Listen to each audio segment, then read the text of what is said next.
कक्षा 9 गणित। मैं आर एस प्रसाद सर आज आप लोगों को एक चर का रैखिक समीकरण पढ़ाने जा रहा हूं। इसकी प्रश्नावली 5.2 है। चलिए प्रश्नावली के कुछ उदाहरण हल कर लेते हैं। सबसे पहले उदाहरण नंबर 8 दिया हुआ है। एक आयत की लंबाई उसकी चौड़ाई से दुगनी से 1 अधिक है। यदि आयत का परिमाप 110 सेंटीमीटर है तब आयत की लंबाई एवं चौड़ाई ज्ञात करो। तो पहले हम मान लेते हैं। माना आयत की चौड़ाई बराबर x सेंटीमीटर, तब इसकी लंबाई भी निकल जाएगी। तो आयत की लंबाई कितनी हो जाएगी? लंबाई दी है इसकी चौड़ाई की दुगने से 1 अधिक है, मतलब 2x + 1 सेंटीमीटर हो जाएगी।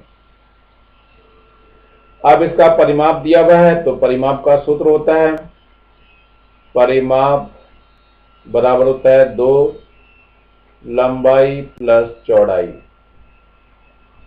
परिमाप का मान कितना दिया है? 110 सेंटीमीटर। 2 हो गई। लंबाई कितनी दी हुई है? ये है 2x + 1 और चौड़ाई भी 1x है, तो ये 110 हो जाएगा। ये 2 बटे में आ जाएगा और इसको जोड़ दीजिए, 2 और 1 3x हो जाएगा और प्लस 1 हो जाएगा। इसको काट दीजिए, 2 पंजे 10 और 5 पंजे 10 आ जाएगा। तो कितना हो गया? 30x + 1 बराबर 55। तो 3x बराबर कितना हो जाएगा? 55 - 1। तो x बराबर 55 में से 1 गया तो कितना बच जाएगा? 54 और बटे में 3 हो जाएगा। 3 एकम 3, 3 एकम 3, 3 अठे 24। तो x का मान कितना आ गया? 18 आ गया। इसका मतलब क्या हो गया? आयत की चौड़ाई निकल के आएगी। आयत की चौड़ाई बराबर कितनी हो गई? x है, x का मान 18 हो गया तो 18 सेंटीमीटर हो गया। आयत की लंबाई निकल जाएगी अब आराम से। आयत की लंबाई कितनी हो जाएगी? ये 2x + 1 है, तो 2 × 18 + 1 कितना हो जाएगा? 18 दूनी 36 और प्लस 1 यानी कि ये 37 सेंटीमीटर की हो जाएगी। ये आपका आंसर हो जाएगा। चलते हैं दूसरे प्रश्न पे, देखते हैं क्या है दूसरा प्रश्न दिया हुआ। ये उदाहरण नंबर 9 है। 4 क्रमागत समपूर्णांक संख्याएं ज्ञात कीजिए। यदि प्रथम 3 संख्याओं का योग चौथी संख्या से 8 अधिक है। चलिए देखते हैं कैसे हैं। मान लेते हैं, माना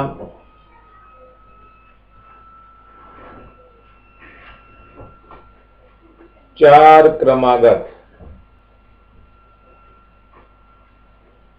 समपूर्णांक संख्याएं। समपूर्णांक संख्याएं क्या क्या हो जाएंगी? एक तो x होगी, 2 का अंतर होता है, दूसरी x + 2 हो जाएगी, फिर x + 4 होगी और क्या होगा?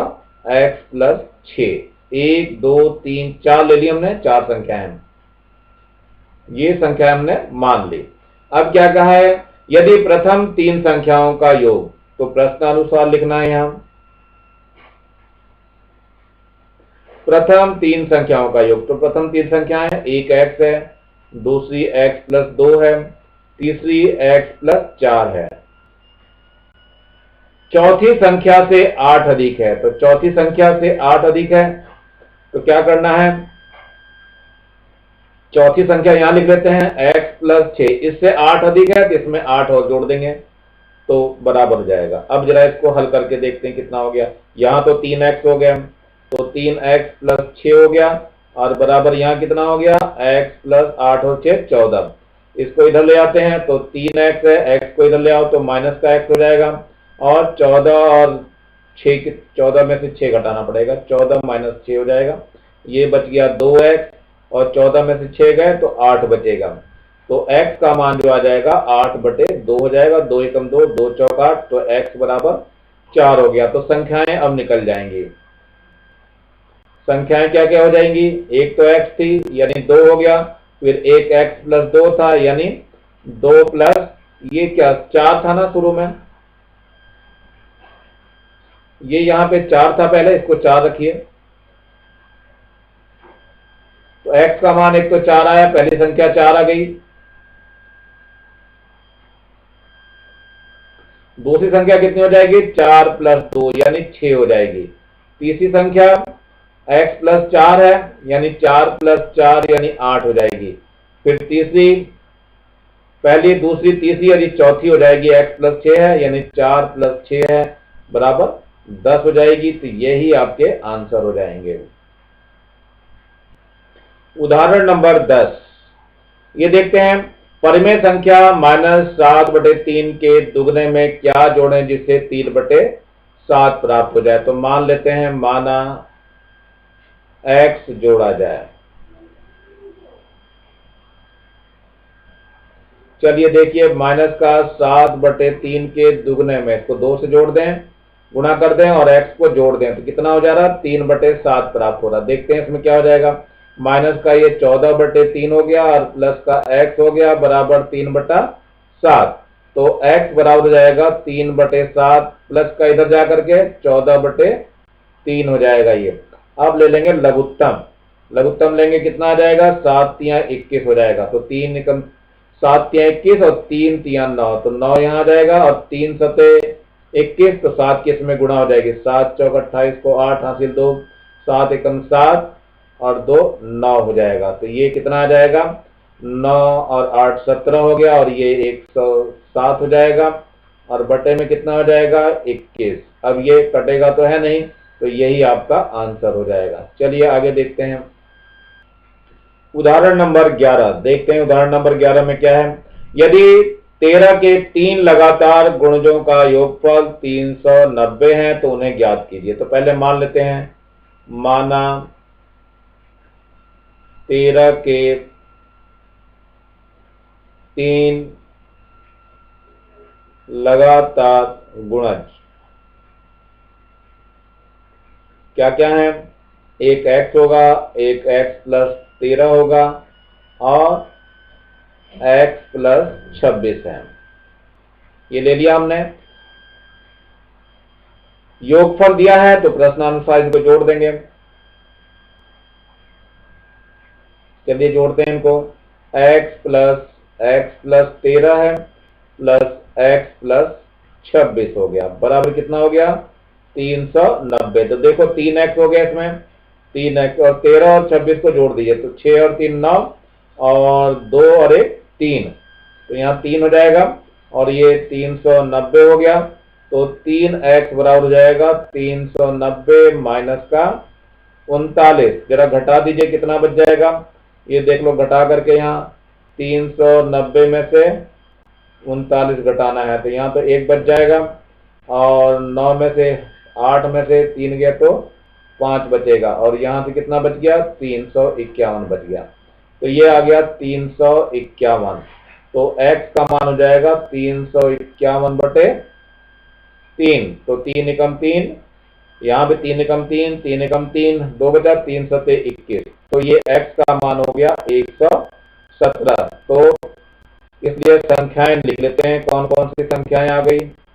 संख्याओं में एक तो x हो जाएगा तो 117 हो गया, एक x प्लस 13 होगा तो 117 प्लस 13 कितना हो जाएगा, 7 और 3 10 और 1 और 1 2 और 1 3 हो जाएगा और ये 130 हो जाएगा और एक x प्लस 26 हो जाएगा। तो ये हो जाएगा 117 प्लस 26 बराबर, जोड़ दीजिए, इसमें कितना आ जाएगा,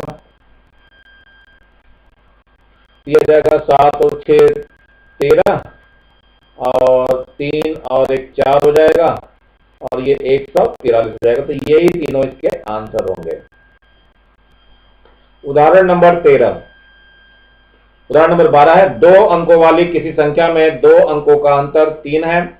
इस संख्या में इसके अंकों को बदलने से प्राप्त संख्या को जोड़ने पर 143 प्राप्त होता है। दहाई का अंक बड़ा है तो संख्या ज्ञात कीजिए। तो मान लेते हैं, माना इकाई का अंक बराबर x, तो अब दहाई का भी निकल जाएगा, इससे बढ़िया हो जाएगा। दहाई का अंक ये 3 अधिक है तो ये x प्लस 3 हो जाएगा। अब कुछ प्रश्नानुसार बोला जा रहा है, उसको भी देख लीजिए। प्रश्नानुसार क्या बोल रहे हैं, 2 अंकों वाली संख्या में अंकों का अंतर तो हो गया, इस संख्या में इसके अंकों को बदलने से प्राप्त संख्या को जोड़ने पर। तो संख्या बच्चों कितनी होती है, इसमें 10 से गुणा करते हैं तो संख्या होती है 10 और x प्लस 3 प्लस x। इसमें संख्या को बदल करके जोड़ना है तो ये हो जाएगा 10x प्लस x प्लस 3। ये संख्या के अंकों को बदल दिया गया। कितना प्राप्त होता है, बदलने पर ये 143 प्राप्त होता है। ये 143 हो गया। अब इसके अंदर गुणा कर दीजिए तो 10x हो जाएगा प्लस 10 यहाँ 30 हो जाएगा और प्लस का x है ये, फिर ये 10x है और एक और x है और प्लस का 3 है बराबर 143। अब देखते हैं जरा x कितने हो गए। 10 यहाँ पे हो गए, 10 यहाँ 20 हो गए, 21 और एक 22, तो ये 22 तो x हो गए और ये 30 है और 3 ये है तो ये हो गया 33 बराबर हो गया 143। तो 22x बराबर हो जाएगा 143 माइनस 33। देखो कितना बचता है ये, तो 22x बराबर है कितना बचता, देख लो 3 में से 0 बच जाएगा और यहाँ 4 में से 3 गया तो 1 बचेगा और ये 1 है, ये 110 बच जाएगा तो x का मान निकल जाएगा। तो x बराबर हो जाएगा 110 बटे 22, तो 22 पंजे 110 हो जाएगा, यानी x का मान कितना आ गया, 5 आ गया। यानी क्या हो गया, इकाई का अंक मिल गया। अब ये दहाई का अंक भी निकल जाएगा।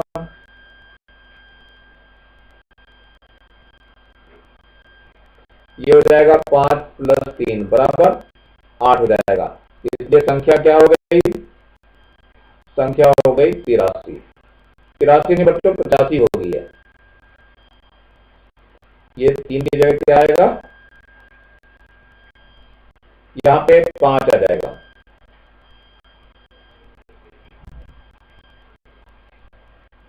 ये आपका आंसर हो जाएगा। उदाहरण नंबर 13 है ये। इंद्रमणि और सोहन की वर्तमान आयु का अनुपात दिया हुआ है 4:5। तो पहले इसको मान लेते हैं। माना इंद्रमणि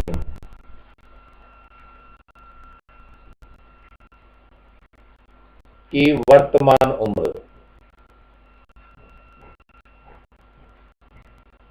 बराबर हो जाएगा 4x वर्ष और दूसरा कौन है, सोहन है, तो सोहन को भी लिख लीजिए। सोहन की वर्तमान उम्र बराबर ये कितना हो जाएगा, 5x वर्ष हो जाएगा, क्योंकि यही अनुपात दिया हुआ है। अब 8 वर्ष के बाद, 8 वर्ष के बाद क्या होगा, ये प्रश्नानुसार भी लिखिए इसको। प्रश्नानुसार 8 वर्ष के बाद यानी 4x प्लस 8 हो जाएगी और इसकी जो हो जाएगी वो 5x प्लस 8 हो जाएगी। कितना अनुपात हो जाता है, 5:6 हो जाते हैं, यानी 5/6 ले लेंगे। अब इसकी गुणा करनी है तो चलते हैं, पहले गुणा कर लेते हैं। तो 5 की इसमें गुणा जाएगी 5x प्लस 8 में और 6 की गुणा हो जाएगी 4x प्लस 8 में। चलिए 5 पंजे 25x हो गया और 5 अठे 40 और ये 6 चौक 24x हो गया और 6 अठे 48। चलिए देखते हैं, इसमें 25x हो गया, इधर जाकर के माइनस का ये 24x हो जाएगा और ये 48 है, माइनस का 40 हो जाएगा। कितना बच जाएगा, x बच जाएगा और यहाँ से कितना बच जाएगा, 8 बच जाएगा। तो ये जो है अब उम्र हम सबकी निकाल सकते हैं आराम से। ये 8 इसमें रखा जाएगा तो इंद्रमणि की उम्र कितनी हो जाएगी, 4x थी तो 4 गुना 8 हो जाएगा, तो 4 अठे 32 वर्ष हो जाएगा। इंद्रमणि की निकल गई। ऐसे ही सोहन की निकालनी है तो 5x है तो 5 की 8 से गुणा हो जाएगी तो 8 पंजे 40 वर्ष हो जाएगा और यही दोनों हमारे पास आंसर हो जाएंगे। इस प्रकार से आप लोग आराम से कर सकते हैं। अब इसमें आती है प्रश्नावली 5.2। देखते हैं प्रश्नावली 5.2 में क्या है दिया हुआ।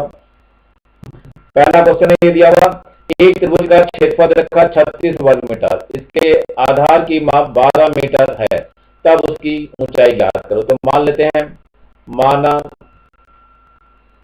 ऊंचाई बराबर x मीटर, ठीक है। और क्षेत्रफल जो त्रिभुज का होता है उसका सूत्र होता है, क्षेत्रफल बराबर होता है 1/2 गुणा आधार गुणा ऊंचाई। ये क्षेत्रफल दे रखा है 36, 1/2 हो गया। आधार हमें दिया हुआ है कितना, 12 दिया हुआ है ये, तो यहाँ 12 आ जाएगा। और ऊंचाई जो हमने x मान ली है, तो 2 एकम 2, 2 6 12 हो गया। तो 6x का मान कितना हो गया, 36 हो गया। तो x बराबर हो जाएगा 36/6, 6 एकम 6, 6 6 36। तो x बराबर 6 मीटर, यही इसकी ऊंचाई है। तो अलग से आप ऊंचाई भी लिख सकते हैं। तो ये हो गया ऊंचाई बराबर 6 मीटर। तो ये आपका आंसर हो गया। चलिए प्रश्न नंबर 2 की तरफ बढ़ते हैं। ये प्रश्न नंबर 2 है। एक आयत की लंबाई इसकी चौड़ाई से 5 अधिक। तो पहले मान लेते हैं, माना आयत की चौड़ाई, चौड़ाई को मानेंगे, चौड़ाई बराबर हो गया x सेंटीमीटर। तो लंबाई निकल जाएगी, लंबाई कितनी अधिक है, 5 सेंटीमीटर अधिक है, तो x + 5 हो जाएगा। उसका परिमाप चौड़ाई का 5 गुना है। तो परिमाप भी निकाल लेते हैं। परिमाप होता क्या है, ये होता है 2 लंबाई प्लस चौड़ाई। तो यहाँ पे 2 रखते हैं, लंबाई कितनी है, x + 5 है, और चौड़ाई कितनी है, ये x है। तो ये कितना दिया है, 2 हो जाएगा, और यहाँ 2x + 5 हो जाएगा। ये कह रहे हैं आयत की लंबाई, ये उसका परिमाप चौड़ाई का 5 गुना है। तो चौड़ाई का, चौड़ाई हमने x माना है, तो 5 गुना कहा गया, तो ये 5x हो जाएगा। तो यहाँ भी 5x हो जाएगा, अंदर गुना कर दीजिए। तो 5x बराबर हो जाएगा 4x + 10 हो जाएगा, 5 × 10। इसको 4x को इधर ले आते हैं, माइनस का 4x हो जाएगा बराबर 10।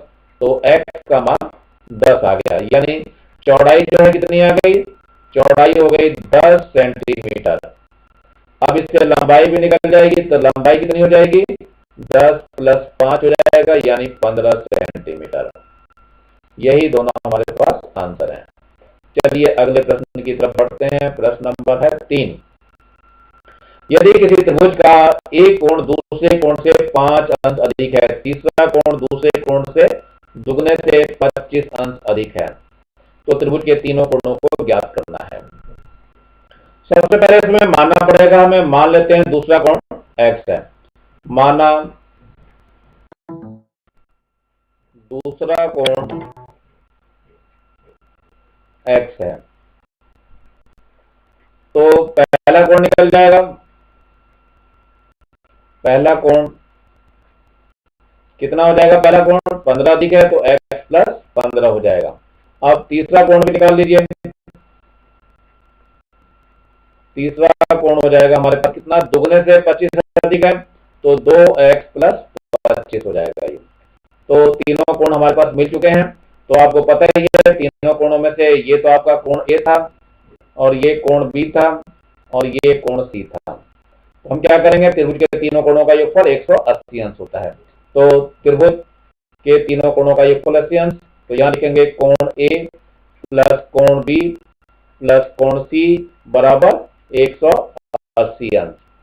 ये त्रिभुज ABC में लिख देना। यहाँ पे त्रिभुज ABC में तीनों कोणों का योगफल 180 अंश। कोण A का मान कितना है, x है। कोण B का मान कितना है, x + 15 है। कोण C का मान ये है 2x + 25 बराबर हो गया 180 अंश।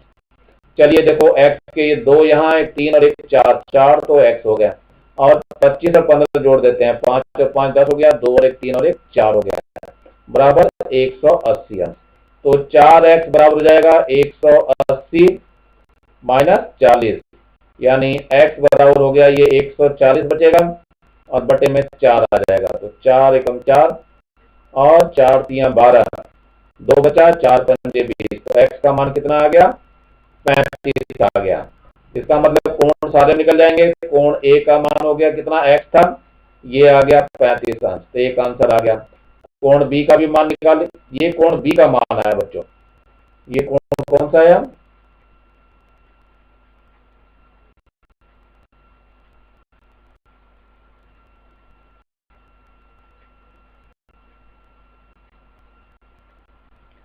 ये कोण B का मान आया। कोण A का मान अब निकाल लेते हैं, क्योंकि 15 अधिक था, तो ये हो जाएगा 35 + 15। तो 5 5 10 हो गया, 3 और 1 4 और 1 5, 50 अंश हो जाएगा।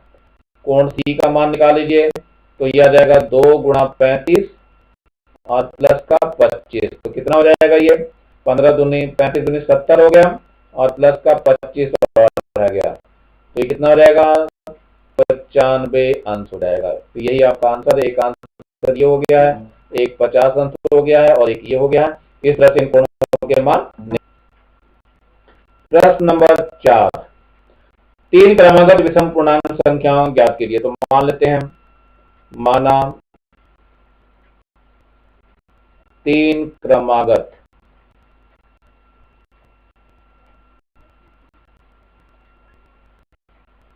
विषम पूर्णांक संख्याएं।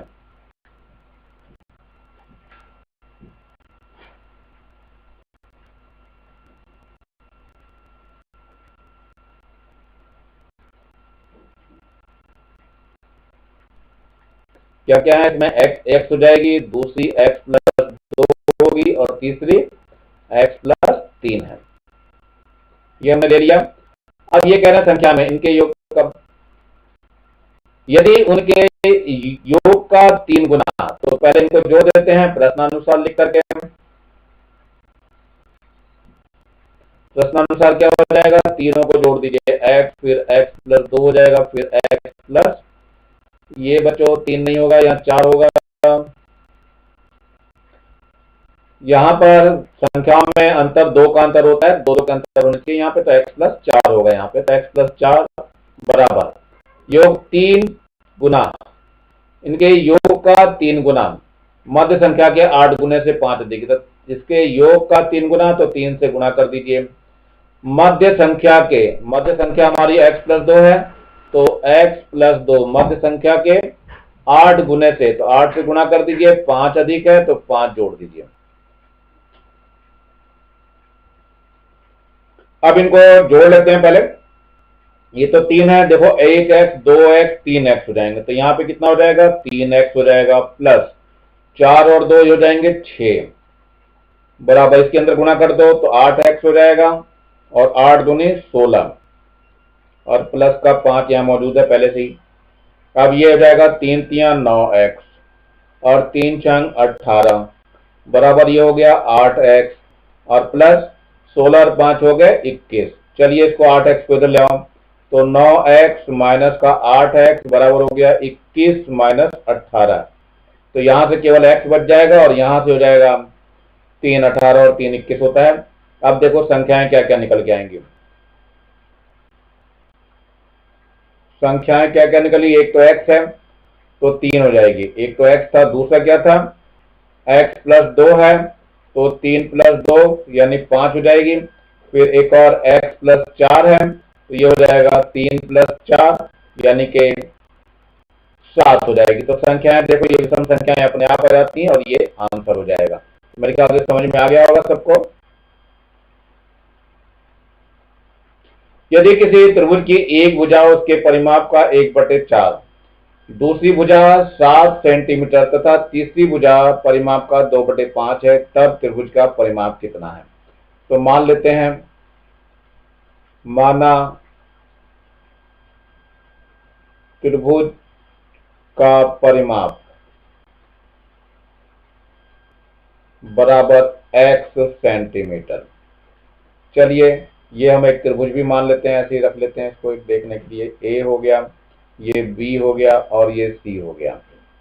तो इसमें यदि त्रिभुज की एक भुजा हम a b मान लें, ए बी बराबर जो है उसके परिमाप का 1/4 है, यानी ये x/4 सेंटीमीटर हो जाएगी।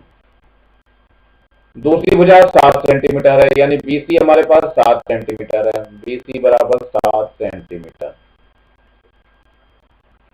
तीसरी भुजा परिमाप का 2/5 है, तीसरी भुजा हमारे पास CA है, ये है 2/5 x सेंटीमीटर।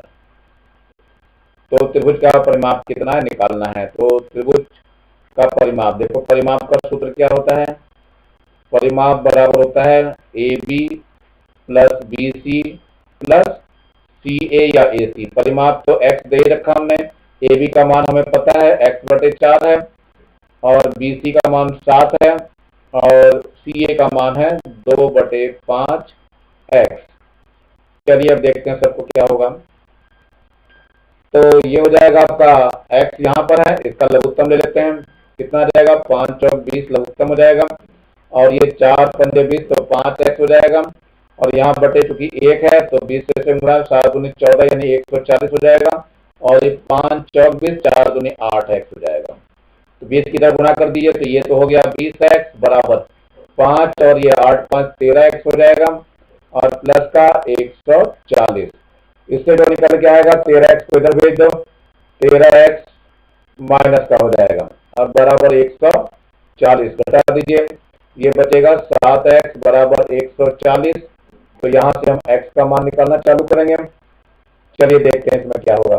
ये है आपका x बराबर 140 बटे 7, 7 से कट जाएगा, 7 दूनी 14 तो x का मान 20 आ जाएगा। तो परिमाप कितना हो गया, परिमाप बराबर 20 सेंटीमीटर। यही हमें निकालना था और यही आंसर हो गया।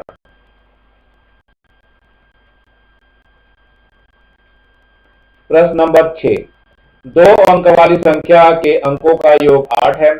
अंकों का परस्पर क्रम बदलने पर प्राप्त संख्या दी गई संख्या से 18 अधिक है, वह संख्या ज्ञात करिए।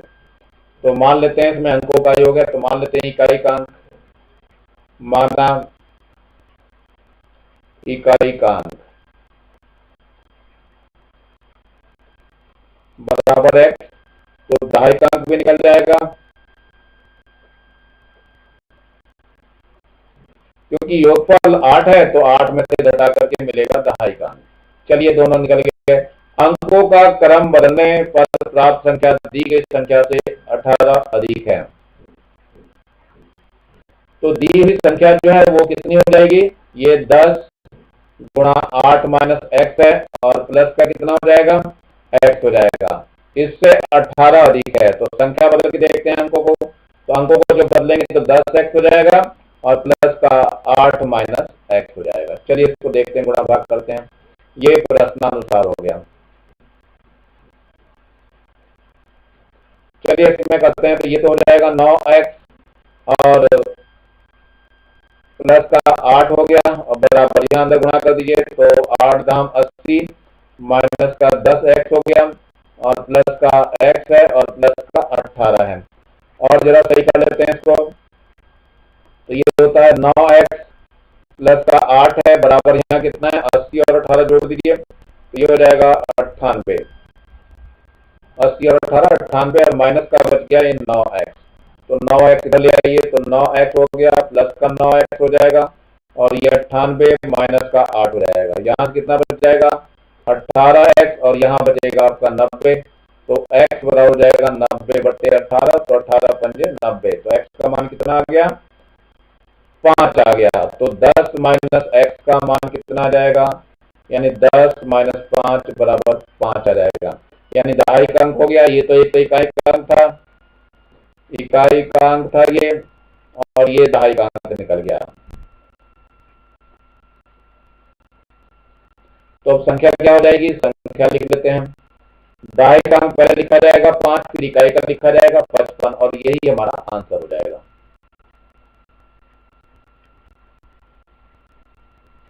प्रश्न नंबर 7, विमला और सरिता की आयु में 7:5 का अनुपात है। तो मान लेते हैं, माना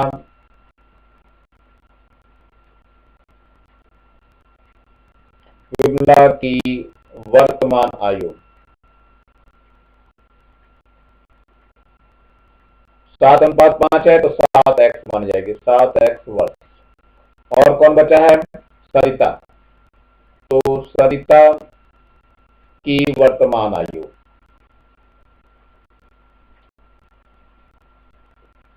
ये हो जाएगा आपका 5x वर्ष। 4 वर्ष पश्चात, 4 वर्ष पश्चात तो दोनों की आयु में जुड़ जाएगा, तो 7x प्लस 4 हो जाएगा और ये हो जाएगा 5x प्लस 4। इसका अनुपात 4:3 का होता है, तो 4/3 हो जाएगा। अब जरा इसकी ब्रज गुणा कर देते हैं, तो 3 की गुणा इधर हो जाएगी 7x प्लस 4 के साथ और 4 की गुणा हो जाएगी 5x प्लस 4 के साथ। तो 7 यहाँ 21 हो गया और 3 चौक 12 हो गया, और ये 4 पंजे 20x हो गया और 4 चौक 16 हो गया। 20x को इधर ले आओ तो 21x माइनस 20x हो जाएगा, और 16 माइनस 12 को इधर ले आओ तो माइनस का हो जाएगा। तो ये तो x बच गया, और यहाँ कितना आ जाएगा, 16 में से 12 गया तो 4 बच जाएगा। तो अब निकलेगी विमला की वर्तमान आयु। विमला की वर्तमान आयु, तो वर्तमान आयु कितनी थी, 7x थी, तो 7 गुणा 4 हो जाएगा, तो 7 चौक 28 वर्ष हो जाएगी। दूसरा कौन बचा है, सरिता। सरिता की वर्तमान आयु ये हो जाएगा, इसकी कितनी है हमारे पास, 5x है, तो 5 गुणा 4 हो जाएगा, तो 5 चौक 20 वर्ष हो जाएगा। यही दोनों हमारे पास आंसर है, तो आप लोग लिख सकते हैं इसमें आंसर। चलिए हम अगले प्रश्न की ओर बढ़ते हैं। प्रश्न नंबर 8। अलका एक संख्या सोचती है, तो सोचने दो भाई इसको, संख्या को क्या दिक्कत है। वह उसमें 5 जोड़ती है। इसमें सोची गई संख्या के दुगने को पुनः जोड़कर 10 घटाती है, घटाने पर 40 प्राप्त होता है, तो वह संख्या बताइए। तो मान लेते हैं हम भी, माना वह संख्या x है। चलिए फिर से लिखते हैं, अलका एक संख्या सोचती है, वह उसमें 5 जोड़ती है।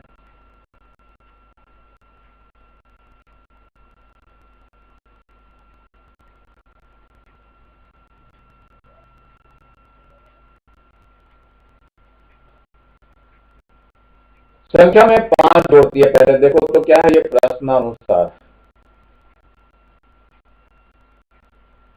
क्या करती है, संख्या में पहले वो 5 जोड़ती है। देखो इसमें सोची गई संख्या के दुगने को पुनः जोड़ करके इसके दुगने को पुनः जोड़ती है 2x, 10 घटाती है, तो उसमें से 10 घटा दिया, तो घटाने से जो प्राप्त होता है वो 40 है, तो 40 लिख देते हैं यहाँ पे। अब संख्या देखते हैं क्या आती है। तो ये 2 और 1 3 हो गया, 3x, और ये माइनस 10 है, 10 का 5 है, तो माइनस का 5 बच जाएगा, बराबर 40 हो गया। तो 3x बराबर हो जाएगा 40, 5 को उधर भेज दीजिए तो 45 हो जाएगा, तो 3x बराबर 45, तो x बराबर हो जाएगा 45 बटे 3, 3 एकम 3 और फिर 3 एकम 3, 3 पंजे 15, तो x बराबर 15 आ गया। इसलिए वह संख्या कितनी हो गई, बराबर 15, और यही आपका आंसर हो जाएगा। चलते हैं अगले प्रश्न की ओर। प्रश्न नंबर 9। तो 9वां प्रश्न है, ये 2 धनात्मक पूर्णांकों का अंतर 40 है। इन पूर्णांकों में अनुपात जो है 2:3 का है, तो ये पूर्णांक ज्ञात करिए। तो मान लेते हैं, माना एक पूर्णांक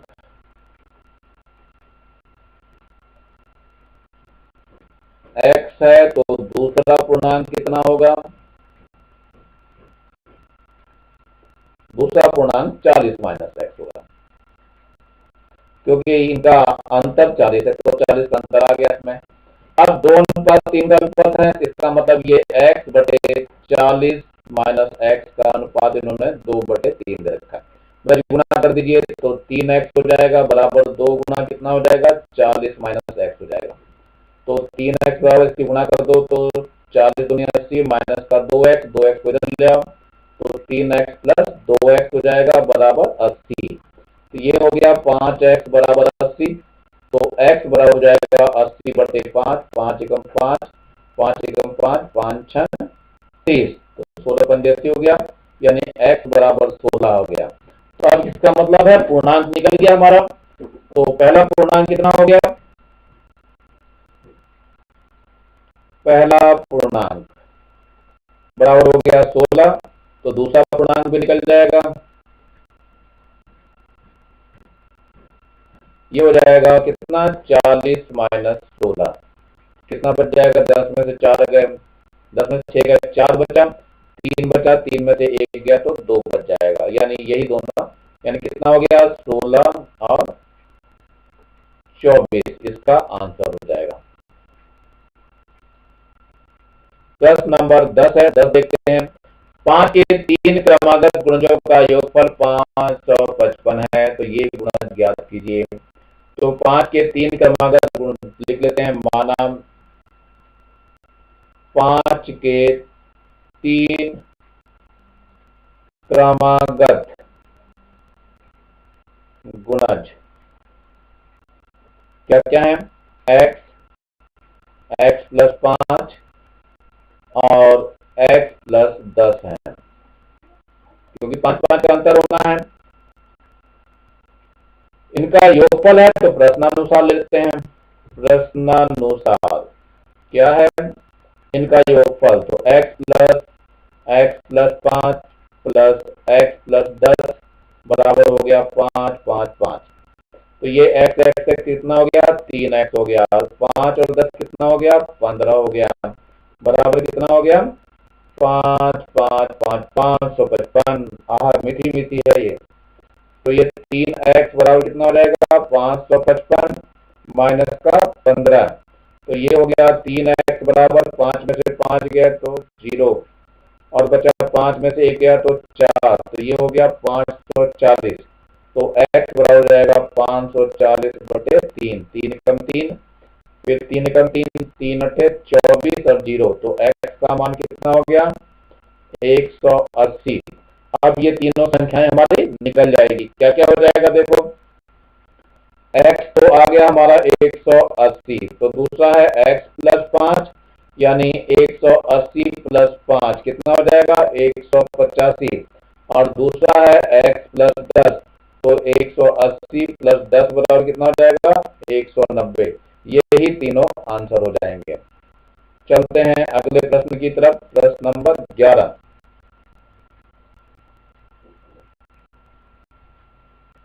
रोहित की आयु प्रदीप की आयु के दुगने से 5 वर्ष अधिक है। तो पहले प्रदीप की आयु ही मान लेते हैं, माना प्रदीप की वर्तमान आयु बराबर x। प्रदीप की आयु के दुगने से 5 अधिक है, तो ये किसकी आयु निकालनी है, रोहित की आयु निकाल लेते हैं। रोहित की वर्तमान आयु कितना हो जाएगा, दुगने से है 5 वर्ष अधिक, तो 2x प्लस 5। इसमें वर्ष भी लिखना है बच्चों, यहाँ वर्ष भी लिखेंगे आप। 6 वर्ष पूर्व प्रदीप की आयु रोहित की आयु की 1/3 थी। 6 वर्ष पूर्व क्या होगा, इसमें से 6 कम हो जाएगा। 6 वर्ष पूर्व प्रदीप की आयु, तो इसमें से 6 कम हो गया, और इसमें क्या होगा, ये 2x प्लस 5 में से भी 6 कम हो जाएगा। क्या कह रहा है, रोहित की आयु की 1/3, तो रोहित वाली आयु की 1/3 कर देंगे। चलिए इधर कर देते हैं गुणा, 3 हो जाएगा, ये 3 की गुणा x माइनस 6 में कर दीजिए, इतना कितना हो जाएगा, ये 2x है और माइनस का 1 बच जाएगा। चलिए अंदर गुणा कर दीजिए, 3x माइनस 6 3 18 बराबर ये हो गया 2x माइनस 1, तो 3x माइनस 2x बराबर 18 उधर प्लस का हो जाएगा, माइनस 1 बच जाएगा। यहाँ से x बचेगा और यहाँ से 17 बच जाएगा। तो कितना आ जाएगा हमारे पास, एक की आयु तो निकल गई, प्रदीप की आयु तो बताना दोनों की आयु है, तो पहले प्रदीप की वर्तमान आयु निकाल लेते हैं। प्रदीप की वर्तमान आयु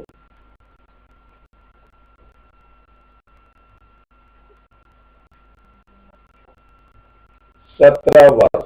अब कौन है, रोहित है, तो रोहित की भी निकाल लीजिए आयु। रोहित की वर्तमान आयु ये कितना हो जाएगा, ये है हमारे पास 2 गुणा 17 प्लस 5 यानी 17 दूनी 34 प्लस 5 कितना हो गया, 39 वर्ष। यही दोनों हमारे पास आंसर हो जाएंगे। चलिए इस प्रश्नावली का अंतिम प्रश्न आ रहा है आपके सामने, 12वां प्रश्न। नदी के बहाव की दिशा में जाते ही एक मोटरबोट को 2 तटीय नगरों के बीच की दूरी 5 घंटे में तय करती है। बहाव के विपरीत मोटरबोट की दूरी को 6 घंटे लगता है। पहले इन सब पे ध्यान रखना है, क्या होता है, पहले ये 5 घंटे, क्योंकि शब्द जो है शब्दों में दे दिए हैं आपके। बहाव के विपरीत दूरी 6 घंटे में तय करती है। जल धारा की चाल की 2 किलोमीटर प्रति घंटा, तो स्थिर जल में बोट की चाल ज्ञात करनी है। चलो देखते हैं कैसे चाल ज्ञात करती है।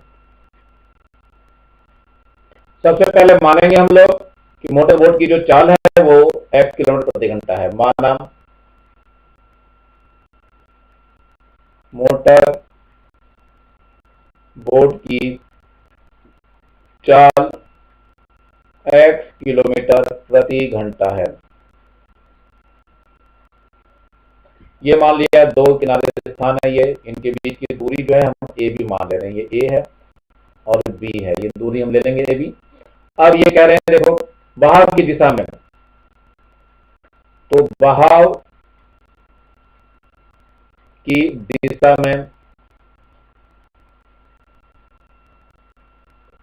मोटर बोट की चाल बढ़ जाएगी, कितनी हो जाएगी, ये हो जाएगी x प्लस 2, क्योंकि ये चाल दे रखी है 2 किलोमीटर, इतना हो जाएगा किलोमीटर प्रति घंटा। समय दिया हुआ है कितना, समय दिया हुआ है कितना लगता है, 5 घंटे लग सकते हैं, तो इसमें 5 घंटे दे दीजिए, 5 घंटे। तो दूरी बराबर क्या होता है, चाल गुणा समय। दूरी हमारी ए बी है, चाल अभी निकाल ली हमने, x प्लस 2 है और समय कितना लग रहा है, 5 लग रहा है। अब इसके बाद विपरीत दिशा में देखते हैं जरा,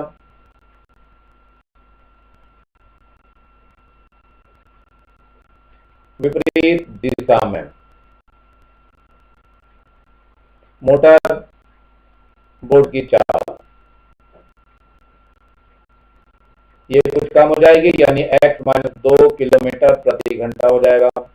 और समय भी दे रखा है इन्होंने, समय कितना है, समय दिया है 6 घंटे, तो यहाँ 6 घंटे लिखेंगे आप। अब क्या यहाँ पर भी दूरी निकालनी है 4 गुना समय से, तो ए बी बराबर कितना हो जाएगा, x माइनस 2 गुना 6 हो जाएगा। ये ए बी और ये ए बी दोनों बराबर हो जाएंगे, तो रख दीजिए, तो ये हो जाएगा x प्लस 2 गुणा 5 बराबर x माइनस 2 गुणा 6, करिए जरा गुणा, 5x हो जाएगा और प्लस का 5 दूनी 10, इधर 6x हो जाएगा, माइनस 6 दूनी 12। चलिए और इधर 5 को इधर कर दीजिए, तो यह आ जाएगा 10 माइनस का 12 और इधर हो जाएगा 6x और माइनस का 5x हो जाएगा।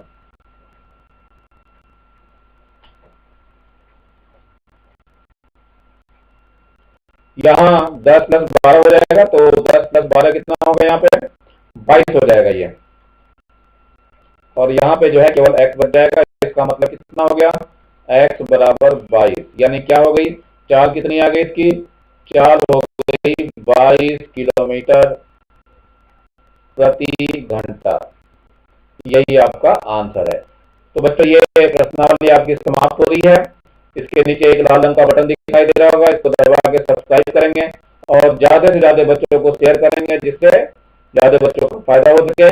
और लाइक तो कम से कम एक बनता ही है, तो इसको लाइक भी करेंगे। Thank you, have a nice day. इसी के साथ मैं आज की एक्सरसाइज यहीं समाप्त करता हूँ। Thank you, have a nice